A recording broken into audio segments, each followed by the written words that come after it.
இயற்கையோடு இணைந்தது தான் நம்மளோட வாழ்க்கை அப்படின்னாலும் கூட, அந்த இயற்கையை ரசிக்கிறதுக்கு நமக்கு நேரம் இல்ல. அதுதான் உண்மை இல்லையா?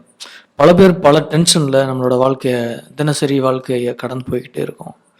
ஆனா, நம்ம வாழ்க்கைக்கு ஒரு சிறந்த மருந்து அப்படின்றது இந்த இயற்கை தான்றது நமக்கு ஒரு தனிமையை அனுபவிச்சா மட்டும்தான் புரியும். ஸோ லாங் ட்ரிப் ஒரு பைக் ட்ரிப்பு எங்கேயாவது ஒரு ஹில்ஸ் ஏரியாவுல போய் பாருங்க. ஸோ அந்த இயற்கை உங்களுக்கு ஒரு சிறந்த ஒரு ஆறுதலாகவும், மன அமைதி, நிம்மதியும் தரும். ஸோ டெய்லி நான் தினமும் கண்டுபிடிச்சிட்டு இருக்கக்கூடிய இந்த சினாரியோ என்னோட வீட்டு பகுதியிலேருந்து எடுத்தது தான். அதில் பாருங்கள், நீங்கள் பார்த்துட்டு இருக்கக்கூடிய இந்த வானவில் ரொம்ப பியூட்டிஃபுல்லாக இருந்தது. ஸோ இந்த அழகை நீங்களும் பார்த்து ரசிக்கணும் அப்படின்றதுனால தான் இதை வீடியோவை கேப்சர் பண்ணேன். பாருங்கள், ரசிங்க, வாழ்க்கையை சந்தோஷமாக என்ஜாய் பண்ணுங்கள். நம்ம சேனலை சப்ஸ்கிரைப் பண்ண மறந்துடாதீங்க.